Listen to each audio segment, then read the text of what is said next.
Okay, so number 11 is the first one that we're going to do. There we are. You are given the line y equals 1/3 x minus 6. Graph the line that is parallel to the line above that passes through the point -4, 2. Graph the line that is perpendicular to the original line that passes through the point 1, 6. This is very similar to a problem that we had on the skills check yesterday. And what I noticed a lot of people did on the skills check was they graphed this line and only this line. I don't care about that line at all. That is not the line that I'm interested in seeing. What I want to see is the line that goes through this point that is parallel. How can I use this original line to figure out how to make a parallel line? What piece of that original line do I need? What piece of the original line do I need if I'm going to graph a line that is parallel? I need the slope. So here's the slope from my original line. Parallel has the same slope.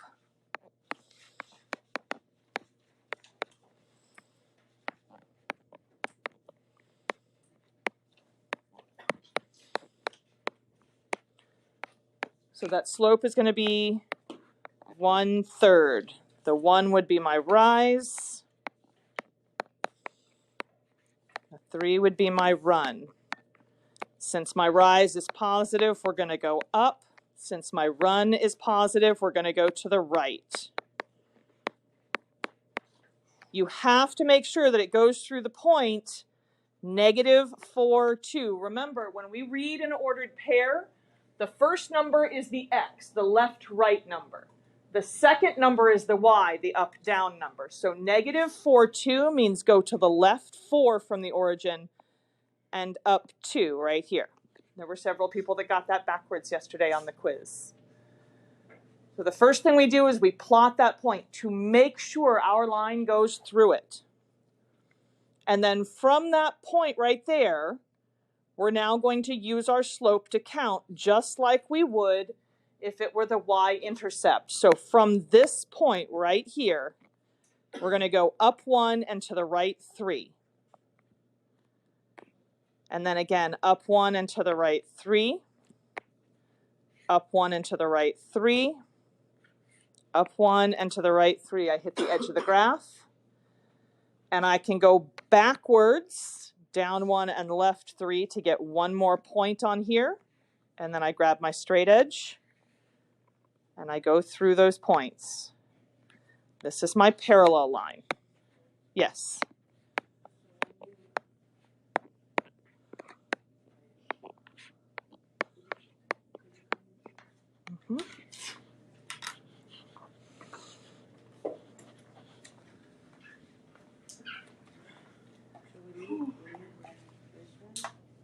Okay, so that's not a point.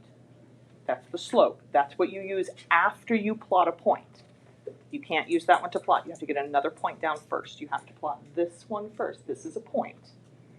And once you get, no, it's not -4/2. That's, you're writing it like slope, and that's going to cause confusion.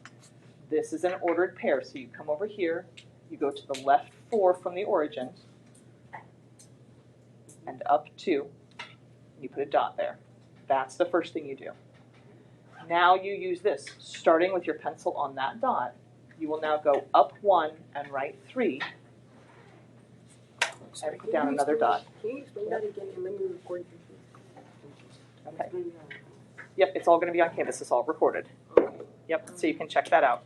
But you start by plotting the point, and after you get the point plotted, then you put your pencil on that dot, and you use your slope to find the remaining points by going up or down, whether this is positive or negative, and then left or right, depending on if this is positive or negative. So this is the origin? No, this is your given line. This is the line that you want it to be parallel to. The origin is 0, 0 on the graph. And then you move either left or right according to what you got here. Yes, left or right for the first number, up or down for the second number. You're welcome. All right, so there's our parallel line. And then we want to get our perpendicular line. I want my perpendicular line to go through this point here. What do I need to know from the original line up here so that I can graph the perpendicular line? I still need to know the slope. The perpendicular slope, perpendicular line will have opposite sign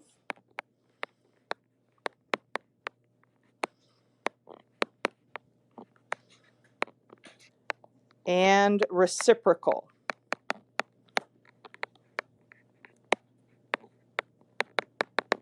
Slope.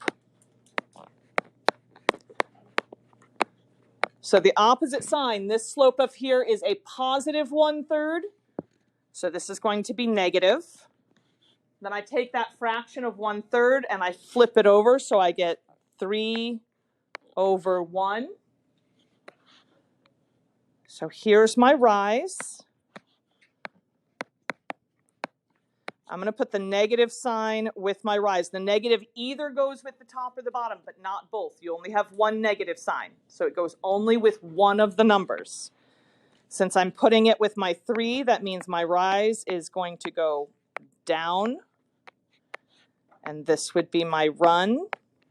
Since it's positive, we're going to go to the right. If I put the negative not with the 3, but I put it with the 1, then I would go up 3 and left 1. You have to put the negative with one of the numbers and only one of the numbers. So first we have to plot our point. Points have to go down first. 1, 6. So to the right 1 from the origin and up 6 right up here. And then from that point, 1, 6, we're going to go down 3 and right 1. So down 1, 2, 3, and to the right 1, puts a point right here. Down 3 and right 1. Down 3 and right 1. Down 3 and right 1. I can't do any more in that direction, and I can't go backwards at all because I can't go up 3 and then left 1. I don't have that much room on my graph. So then I grab my straight edge and I go through those points that I have plotted. This is my perpendicular line.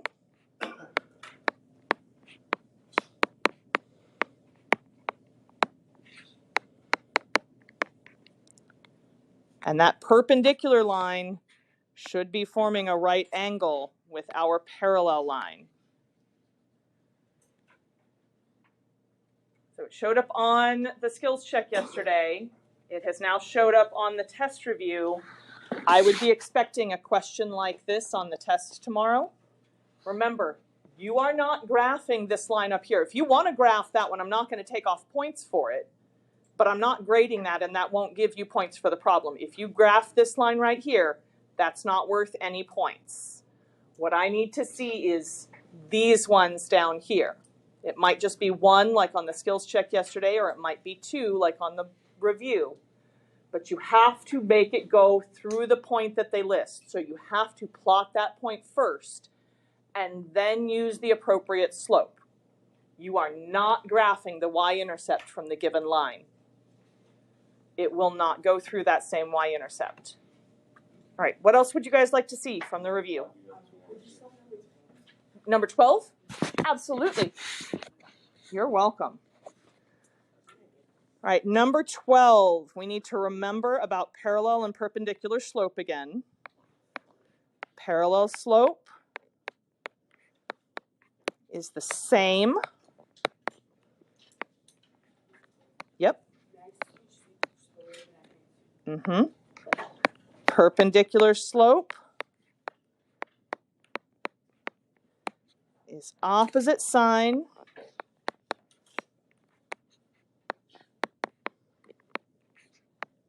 and reciprocal.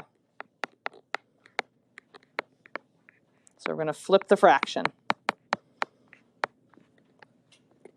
Anything else would be neither.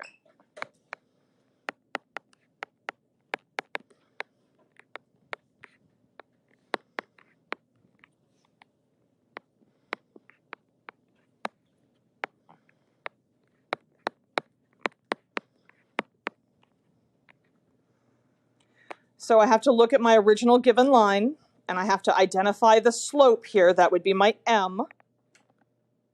This 1/8 is my slope. So when I come over and I look at these lines, I'm looking for the one that's parallel, the one that has the exact same slope. Which one of these, A, B, or C, has the exact same slope? C, 1/8.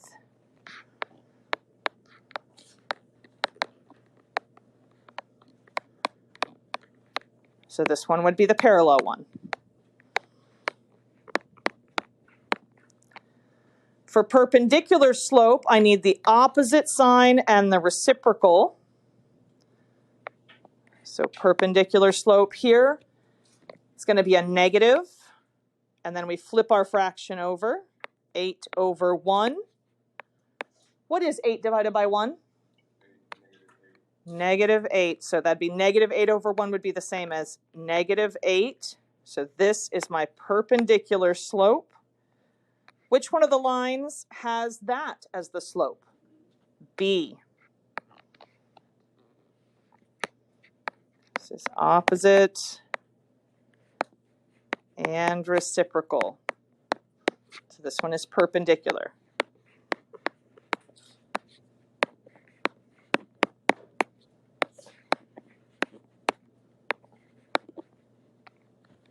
A, which has a slope of 8, has a reciprocal slope, but it's not opposite sign. So this one is neither. If you are looking at 3 equations and all 3 have different slopes, then you will not have 2 that are parallel or 2 that are perpendicular. You will only have, like, if the slopes are all different, you can have at most one that's parallel, at most one that is perpendicular. It has to be both opposite sign and the reciprocal in order to be perpendicular. You want number 9, and you wanted which one? Oh, absolutely. Number 9 is the next one that we're going to talk about then. 5 after that? Yes. And did you have one, Randy? Which one did you want to see? 6? Absolutely. So 9, 5, and 6 is the order that we're going to do the next several in. All right, so on the statement side on this one, we're pretty solid. We know what our first statement is. That's always going to be our given information. So the very first thing we start off by knowing in this problem is that line J is parallel to line K. We know that because it is given. So these 2 lines are parallel to each other. All right. The last statement that we make is what we are trying to prove. So that comes down here. Angle 1 and angle 6 are supplementary.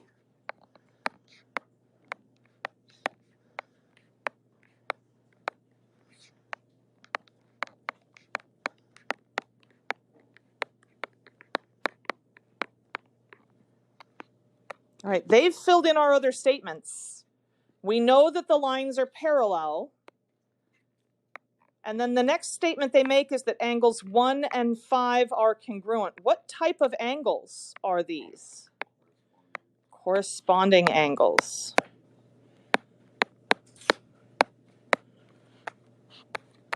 So this would be my corresponding angles theorem.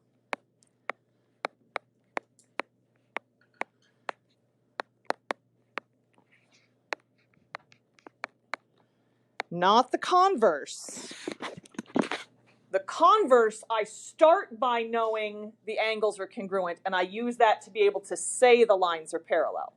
If I already know the lines are parallel, and I want to use that to be able to say the angles are congruent, that's just my theorem, not the converse. And then it says that angles 5 and 6 are supplementary. Well, what kind of angles are 5 and 6?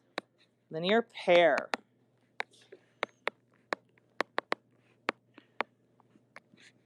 So this would be my linear pair theorem.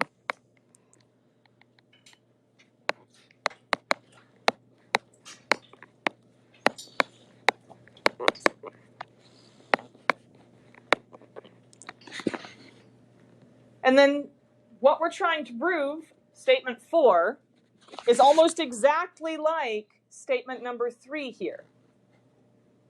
Says 5 and 6 are supplementary. We said 1 and 6 are supplementary. So we took 5 out and we replaced it with 1. Are those angles the same size? Yes. So why could we say that it's angle 1 instead of angle 5 here? This would be substitution. Transitive, I have to have either equal signs or congruent signs. Well, we get points taken off if we say like theorem instead of converse or vice versa. So if it's the theorem that you need to use versus the converse, that would be different. That would be a difference there. Now, most of the problems similar to the last test where we had proofs where you had like choices to pick from, you'll have that again this time. And my goal is not to trick you, so it's not like I'm going to put, you know, corresponding angles theorem and corresponding angles theorem converse as 2 of the choices. So it shouldn't be a situation where you're like trying to debate between which is which. You're welcome. All right, so substitution.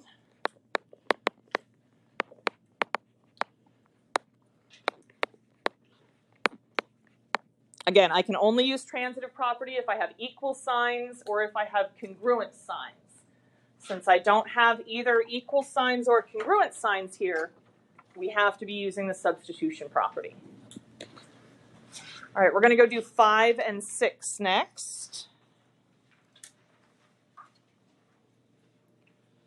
5 is another proof. Angle 1 is congruent to angle 8 is our first statement. We can make that statement because it is my given information. We know what we want our last statement to be. That's the thing that we are trying to prove.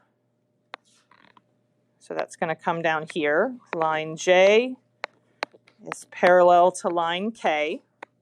But I don't know that yet. That's what I want to be able to conclude. What I know right now is that this angle, angle 1, is the same size as this angle down here, angle 8.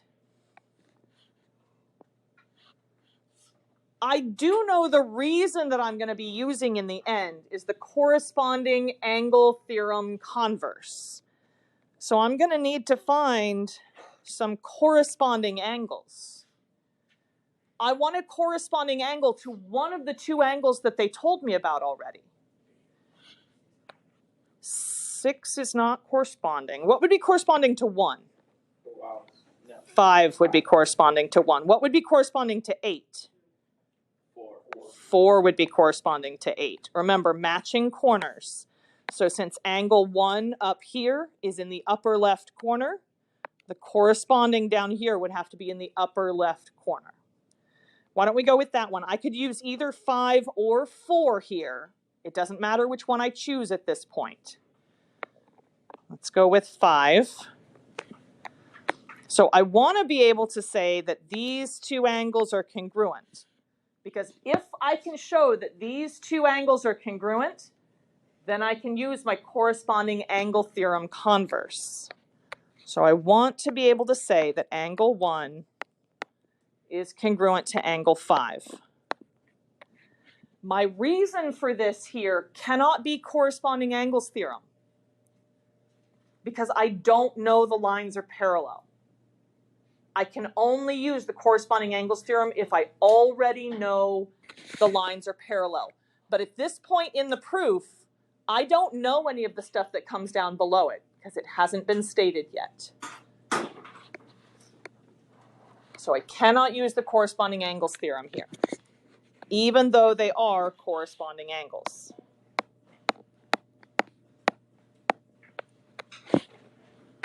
Do I know another angle that would have to be congruent to angle 5? 8 would have to be congruent. Angle 8 is congruent to angle 5. Why do those 2 angles have to be congruent? What type of angles are they? Vertical angles. And no matter what, vertical angles are always congruent. So this would be our vertical angle theorem.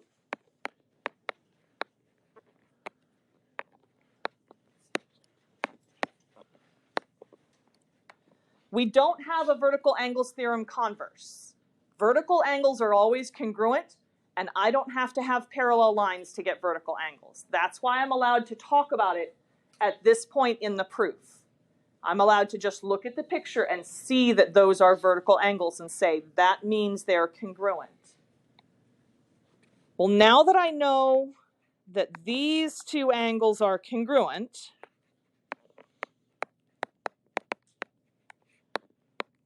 I have enough to be able to say that angle 1 and angle 5 are congruent, and not because they're corresponding. Back here, in the first step, our given information, we know that angle 1 and angle 8 are the same size. We were told that. Because 5 and 8 are vertical angles, they are also the same size. So let's just pretend that we actually know how big they are for just a minute. Let's pretend that angle 1 is 55 degrees. And that would mean that angle 8 would also have to be 55 degrees. 5 and 8 are vertical angles, so angle 5 would have to be 55 degrees. Are angles 1 and 5 the same size? Yes. Let's come over here to figure out why we're allowed to say that. Because again, I don't actually know that these are 55. We were just making that up to be able to look at our problem. I know back here that angle 1 is the same size as angle 8. And I know that angle 8 is the same size as angle 5. So why would I be able to write an equivalence that does not include angle 8? It just has the 1 and the 5. Transitive property.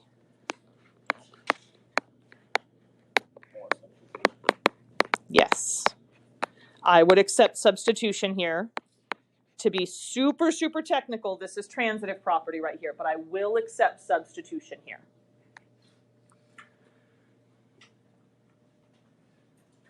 Yes.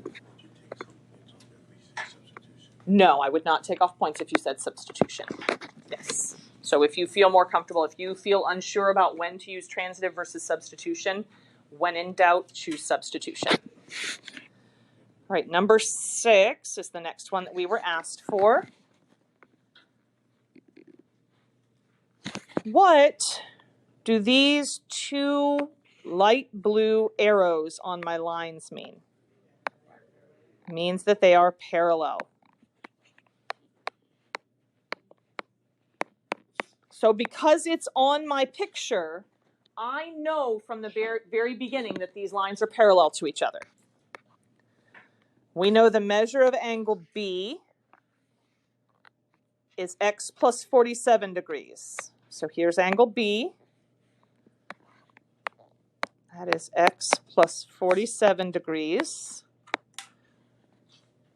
We know the measure of angle E is 3x minus 11 degrees. Angle E is this one right here.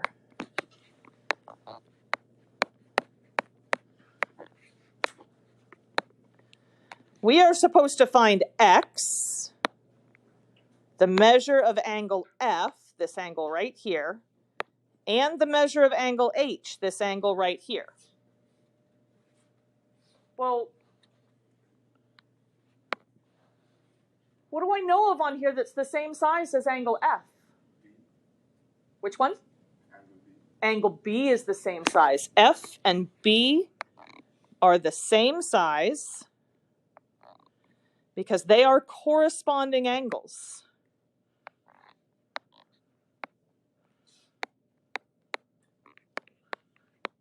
That means they have to be congruent because the lines are parallel. So that means F is also x plus 47 degrees.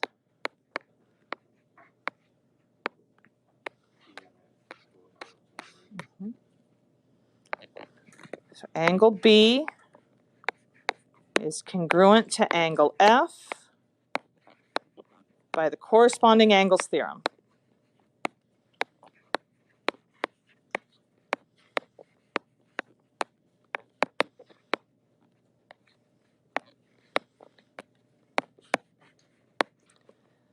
And you're absolutely correct when you said that E and F are going to add up to 180. What kind of angles are E and F?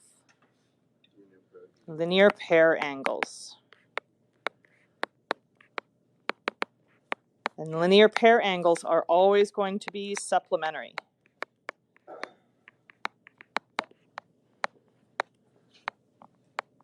So the measure of angle E plus the measure of angle F is equal to 180 degrees. In the place of angle E, I'm going to put 3x minus 11. We're going to drop that plus sign down. In the place of angle F, I'm going to put x plus 47. And then I'm going to drop down my equals 180. We need to clean up the left side of this equation, which means combining my like terms together. I have a 3x and a 4x over here. When I combine those together, sorry, a 3x and a 1x. When I combine those together, I get 4x.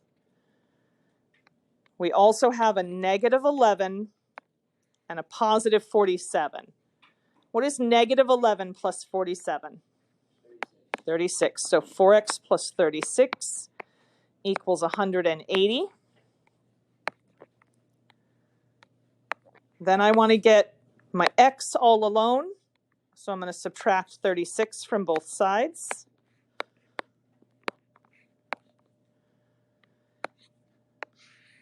I get 4x equals what? 144. Give me just a second, guys.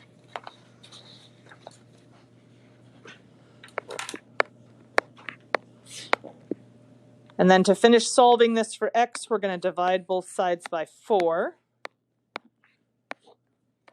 And what is 144 divided by 4?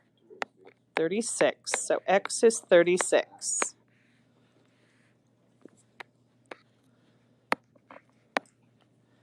We still need to find the measures of angles F and H. Well, I know that B and F are congruent, so the measure of angle F is equal to the measure of angle B. So the measure of angle F is x plus 47. And we just figured out that x is 36. So we have 36 plus 47. What is 36 plus 47? 83. So angle F is 83 degrees. And now we have to figure out angle H. What other angle up there is the same size as H? Angle E. Angle H is congruent to angle E because they are vertical angles.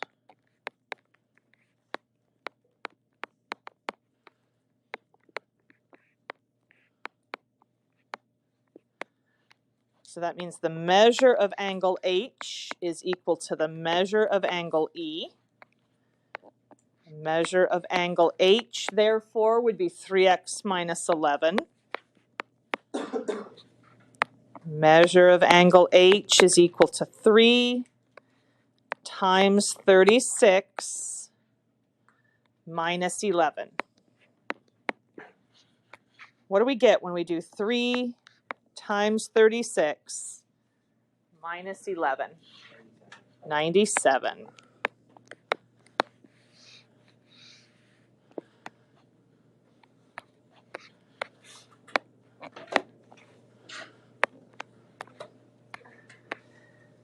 F and H are a linear pair. Angle F and angle H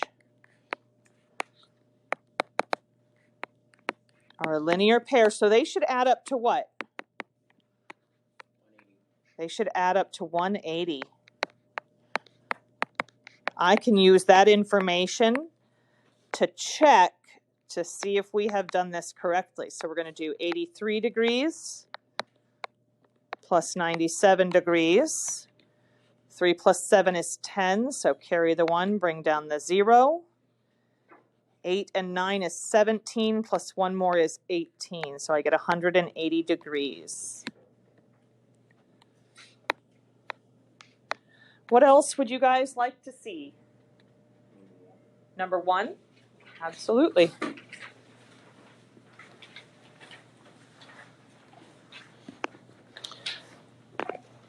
We need to identify the transversal,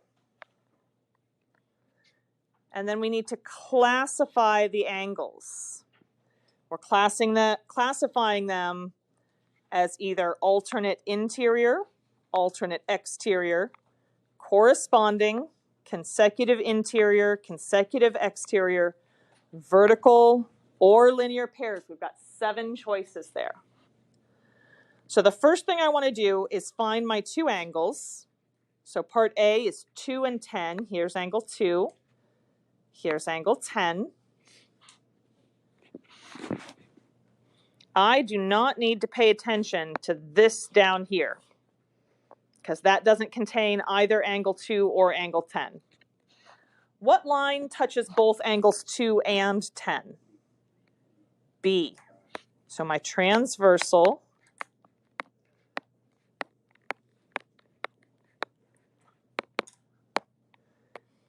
is line B.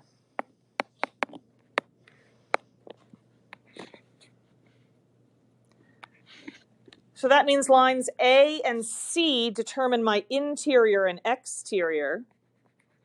Here's the between of my 2 lines. That's my interior. Are angles 2 and 10 interior or exterior?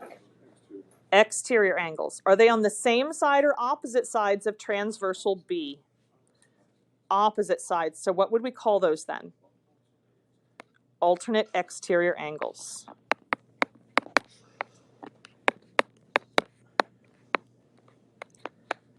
All right, B, we have angle 4 and angle 7.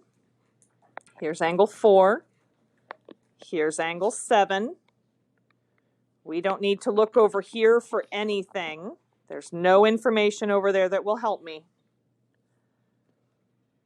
What's the transversal? What connects those 2? A. So my transversal is line A.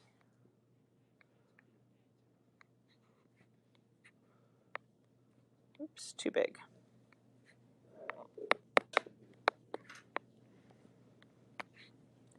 In between the other 2 lines, so not line A, but these 2. Remember, my transversal is not one of my boundary lines. This is determining the interior and exterior. Are angles 4 and 7 interior or exterior angles? Interior. Same side or opposite sides of their transversal? Same side. What do we call those then? Consecutive interior angles.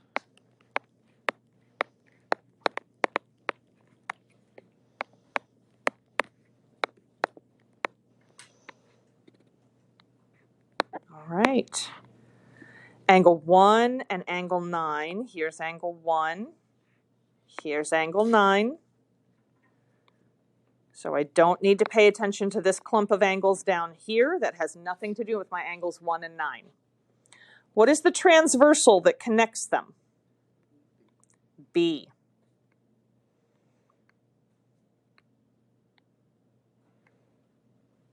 So we're going to write down that our transversal is line B.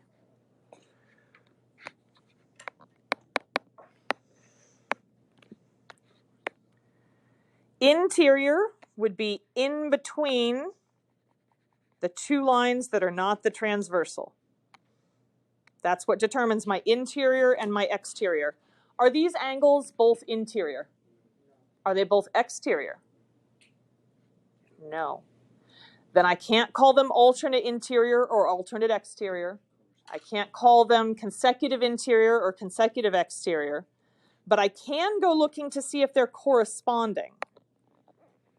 Are these angles in matching corners? Yes. So these are corresponding angles.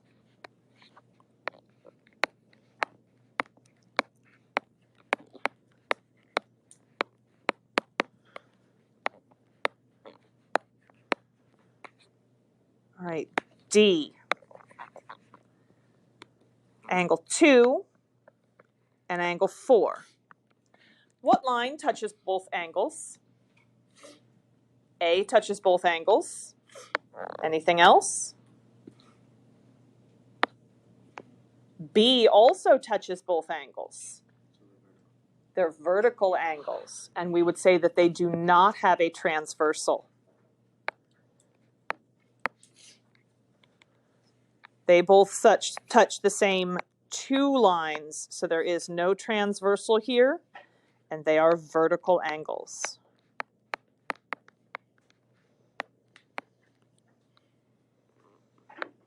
All right, now the one that should be part E but is labeled D again. 2 and 8. Here's angle 2.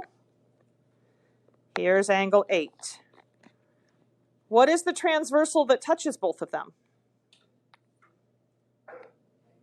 A touches both of them. Right here. A touches both angles. So that is our transversal.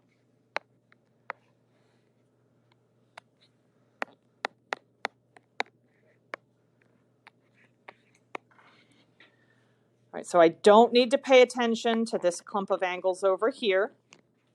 Since A is my transversal, that means in between the other two lines is what determines my interior and my exterior. Are these interior angles, exterior angles, or one of each? Exterior. Same side or opposite sides of their transversal? Opposite sides. So what would we call these angles? Alternate exterior angles. All right, and then the very last one here, we have angles 9 and 10. Here's 9, here's 10. Linear pair. When we look for a transversal there, we have two lines that touch both angles. If two lines touch both angles, then there is no transversal. And it's either going to be a linear pair or vertical angles. This is one of the situations where we have a linear pair.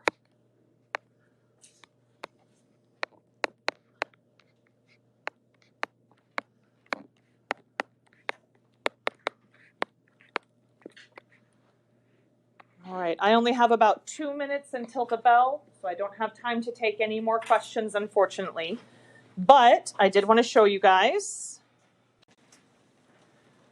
on our Canvas page for today. So again, you have to go to Modules. Once you click on Modules, you have to scroll down until you see Today. So you're going to go to Module 3B. You're going to scroll down almost all the way to the bottom where it says Tuesday 10-1, Review for Module 3B, Test Day 2. You click on that. You scroll to the very bottom of the page. The videos will be posted here today after I've taken videos in every single class. Down at the very, very bottom of the page is the test review answer key. So if you click on that, it will bring up the review with all of my answers on it there. All right. We'll be collecting the test review tomorrow. I grade that for completion.